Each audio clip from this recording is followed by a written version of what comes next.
ضرور اپنی رائے کا اظہار کریں۔ موسیقی کے حرام اور حلال ہونے سے متعلق بحث مسلمانوں میں ایک طویل عرصے سے چلتی آ رہی ہے۔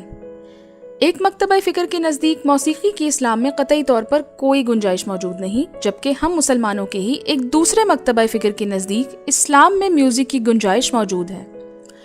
آج کی اس ویڈیو میں ہم اس بات کو سائنسی طور پر ڈسکس کریں گے کہ میوزک کس وجہ سے حرام ہے اور یہ کس طرح انسان کے لیے نقصان دہ ہے۔ اسلام میں حرام اور حلال کا کانسیپٹ انتہائی سادہ اور آسان اصول پر مبنی ہے، اور وہ اصول یہ ہے کہ ہر وہ چیز جو خود کو، دوسرے انسانوں کو، ماحول کو یا معاشرے کو نقصان پہنچاتی ہو وہ اسلام میں حرام ہے، اور کوئی بھی ایسی چیز جو حرام ہو اس پہ گناہ کی دو کیٹیگریز کا اطلاق ہوتا ہے، جن میں سے ایک گناہ صغیرہ کہلاتا ہے اور ایک گناہ کبیرہ کہلاتا ہے۔ مثلاً چوری کرنا، زنا کرنا، شراب پینا، کسی کا حق مارنا، یہ سب کام حرام ہیں اور صغیرہ یا کبیرہ گناہوں میں سے کسی ایک کیٹیگری میں فال کرتے ہیں۔ مختصر انداز میں ہم یہ کہہ سکتے ہیں کہ ہر وہ کام جس سے انسان کو خود یا دوسرے انسان کو نقصان پہنچتا ہے وہ حرام ہے۔ اس کے علاوہ ہر وہ کام جس سے ماحول یا معاشرے کو بڑے پیمانے پر نقصان پہنچے وہ کام بھی حرام ہے۔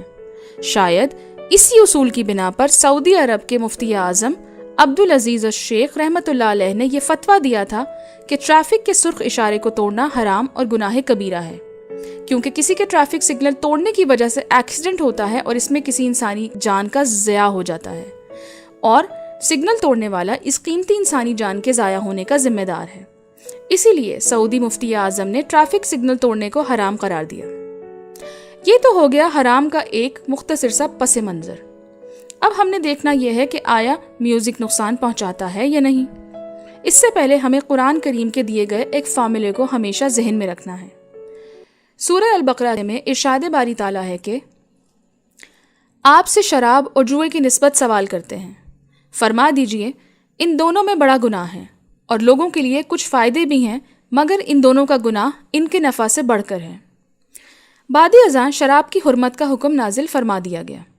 گویا قرآن کریم نے ہمیں یہ اصول فرما دیا ہے کہ اگر کسی چیز کے کچھ فائدے تو ہوں مگر اس کے نقصانات اس کے فوائد سے زیادہ ہوں تو وہ چیز حرام قرار دے دی جاتی ہے۔ یہ اصول ذہن میں رکھ کر اب ہم میوزک سے ہونے والے ان نقصانات کا جائزہ لیتے ہیں جو سائنسی طور پر بالکل ثابت شدہ ہیں۔ میوزک سے پیدا ہونے والی ساؤنڈ وائبریشنز کے جواب میں انسان کا نروس سسٹم اعصاب کو ایک تال کے ساتھ اعصابی جھٹکے دیتا رہتا ہے۔ آپ نے اکثر لوگوں کو دیکھا ہوگا اور آپ کو خود بھی یہ تجربہ ہوا ہوگا کہ میوزک سننے کے دوران آپ کے ہاتھ، بازو یا پیر ایک آہنگ اور تال کے ساتھ ہلنے لگتے ہیں۔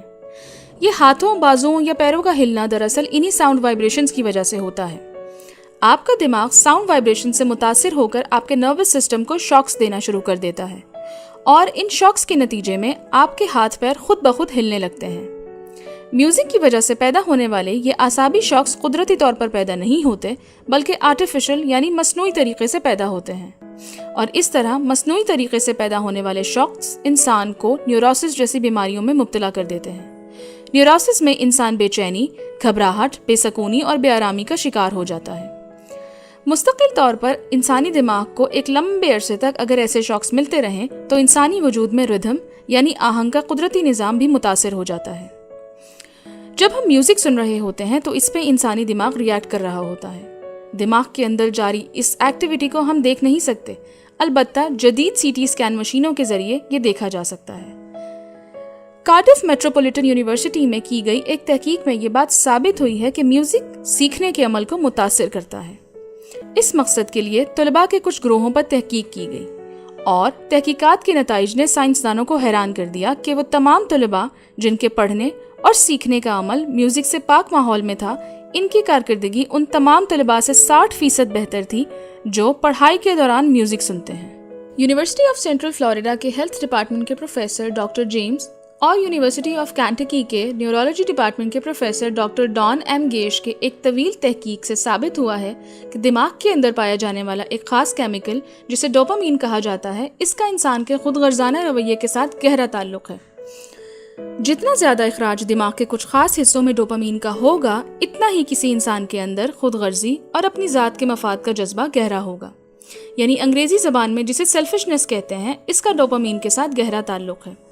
جب ہم میوزک سنتے ہیں تو دماغ کے انہی خاص حصوں میں ڈوپامین کا اخراج ہوتا ہے جہاں ڈوپامین کی موجودگی انسان کو خود غرض بناتی ہے اور اسے صرف اپنی ذات کی فکر ہوتی ہے۔ آپ کو ایک بھی گلوکار پوری میوزک ہسٹری میں ایسا دکھائی نہیں دیتا جس کی یہ خواہش ہو کہ کوئی دوسرا اس سے بہتر پرفارم کرے۔ یہ دراصل اسی خود غرضانہ جذبے کی وجہ سے ہوتا ہے جس میں اپنی ذات سب سے بہتر دکھائی دینے لگتی ہے۔ Proceedings of national academy of science کے مطابق جیسے جیسے انسان زیادہ میوزک سنتا جاتا ہے ویسے ویسے اس کے دماغ میں ڈوپامین کا اخراج بڑھتا جاتا ہے۔ ایک مقام پر جا کر انسان ڈوپامین کا نشے کی طرح عادی ہو جاتا ہے اور پھر اس کی تسکین کے لیے انسان کا دماغ اس بات کی طلب کرتا ہے کہ یہ دماغ میں پیدا ہو۔ زیادہ ڈوپامین پیدا کرنے کے لیے انسان زیادہ میوزک سنتا ہے، لیکن اس کے ساتھ ہی ساتھ جیسے جیسے انسان کے دماغ میں ڈوپامین زیادہ ہوتا ہے ویسے ویسے انسان خود غرض ہوتا جاتا ہے۔ اسی طرح جدید دور کے اندر بنایا جانے والا میوزک ان سائنسی اور نفسیاتی اصولوں کو سامنے رکھ کر کمپوز کیا جاتا ہے کہ وہ دماغ کو اپنا عادی کرے۔ یہ بالکل ایسے ہی ہے جیسے انسان کی آزادی سلب کر کے اسے ٹرانس میں یا اپنی قید میں لے لیا جائے۔ اب بتائیے کہ عقل مند اور باشعور انسان جانتے بوجھتے اپنا دماغ کسی کی قید میں کیسے دے دیتا ہے؟ میوزک انڈسٹری کے ساتھ جڑی تمام جگہوں کے ساتھ آپ کو ڈرگز، اسموکنگ، جسم فروشی، جن سے کاروبار جیسے مکروہ اور گھٹیا کام دکھائی دیتے ہیں۔ آپ یوں سمجھ لیجئے کہ یہ تمام پھل جس درخت کی شاخ پہ لگتے ہیں اسے میوزک کہتے ہیں۔ ایک درخت جس کا پھل ہی اتنا گندا ہو وہ خود کس طرح صاف ستھرا یا پاک ہو سکتا ہے؟ ان تمام حقائق کی روشنی میں ہم کہہ سکتے ہیں کہ میوزک اسلام میں بالکل اور 100% حرام ہے اور اس کی قطعی طور پر اسلام میں کوئی گنجائش موجود نہیں ہے۔ حقیقت T V science and health کو سبسکرائب کرنا مت بھولیے، ویڈیو کو لائک کریں، شیئر کریں اور کمنٹ سیکشن میں اپنی رائے کا اظہار ضرور